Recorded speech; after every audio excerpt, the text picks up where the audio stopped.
Bismillahirrahmanirrahim. Assalamualaikum warahmatullahi wabarakatuh. Alhamdulillahirabbil alamin wassalatu wassalamu ala asrofil anbiya'i wal mursalin wa ala alihi washabbihi wattabi'ina lahum illa yaumiddin, amma ba'du. Para pemirsa TVNU yang saya hormati dan saya cintai, pada kesempatan kali ini saya akan membahas mengenai alergi pada anak. Mungkin banyak orang yang sudah mendengar istilah alergi, tapi mungkin belum banyak yang tahu kata alergi itu sebetulnya apa artinya. Ya. Istilah alergi berasal dari bahasa Yunani, yaitu alon dan argon, artinya suatu reaksi yang menyimpang. Ya. Kenapa dikatakan menyimpang? Karena ini tidak terjadi pada semua orang, hanya pada orang yang mempunyai bakat alergi, yang kita sebut bakat atopik, itu bereaksi tidak normal atau berlebihan terhadap sesuatu yang masuk dalam tubuh kita yang pada orang normal tidak terjadi apa-apa. Misalnya terhadap makanan, ya, atau misalnya ada debu yang kita hirup. Pada orang normal hanya bersin-bersin sekedarnya atau gatal-gatal sekedarnya, tapi pada orang yang alergi reaksinya berlebihan sampai terjadi bersin-bersin yang hebat, hidung tersumbat, bahkan sampai sesak napas. Demikian juga makanan. Kalau orang normal yang tidak alergi makan apa saja bisa masuk ke dalam tubuh kita.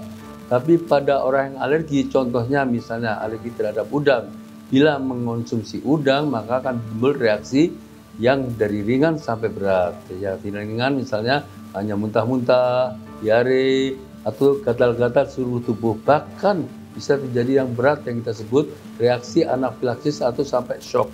Bahkan bisa fatal ya. Jadi jangan lupa bahwa alergi makanan itu bisa ringan, bisa berat. Nah, sebetulnya kenapa ada yang orang alergi, ada yang tidak. Ini diturunkan oleh faktor genetik, yaitu bakat bisa kita lihat dari orang tua atau saudara kandungnya. Kalau misalnya yang alergi itu ibunya saja atau ayahnya saja, itu risiko terjadinya alergi pada anaknya sekitar 20-40%. Tapi kalau kedua orang tuanya menderita alergi, itu bisa terjadi peningkatan risiko antara 40-60%. Kalau bentuk alergi ayah dan ibu sama, misalnya sama-sama asma, sama-sama eksim, bahkan risikonya meningkat sampai 80%. Jadi tidak semua anak harus terkena, tergantung dari siapa yang mengalami alergi, apakah satu atau kedua orang tuanya. Ya. Nah, terus bagaimana cara kita mengenali gejalanya? Gejalanya biasanya berulang, tidak hanya sekali saja. Berulang kalau terpajan atau kontak dengan bahan-bahan yang menimbulkan alergi. Contohnya misalnya makanan, misalnya udang. Setiap makan udang terjadi reaksi-reaksi, maka kita katakan kemungkinan alergi terhadap udang. Juga terhadap debu, misalnya bersih-bersih, mulai terjadi reaksi sampai sesak napas, mungkin dia alergi terhadap debu. Untuk mengetahuinya ada pemeriksaan-pemeriksaan, misalnya ada namanya uji kulit alergi, atau bisa kita periksa ke laboratorium, yaitu memeriksa IgE spesifik. Nah, reaksi alergi itu tidak serta-merta terjadi, tapi butuh waktu. Mungkin kalau pertama kali makan udang tidak terjadi reaksi. Setelah berulang kali, maka tubuh membentuk antibodi yang namanya imunoglobulin E yang spesifik terhadap udang tersebut. Ya, ketika kadar IgE atau imunoglobulin E tadi cukup tinggi, baru menimbulkan reaksi. Ya. Nah, reaksi yang kita sebut sensitisasi dari mulai pertama kali makan atau kontak dengan alergen sampai terjadinya reaksi kita sebut proses sensitisasi. Nah, sensitisasi makanan tidak hanya melalui makanan. Jangan lupa bahwa bisa juga kalau makanan itu menempel di kulit. Itu malah mudah menimbulkan sensitisasi pada seseorang yang punya alergi, ya, sehingga mudah diserap oleh kulit, masuk ke dalam tubuh membentuk imunoglobulin E yang spesifik tadi yang menimbulkan reaksi alergi bila kontak dengan makanan yang sama di kemudian hari. Jadi harus hati-hati juga.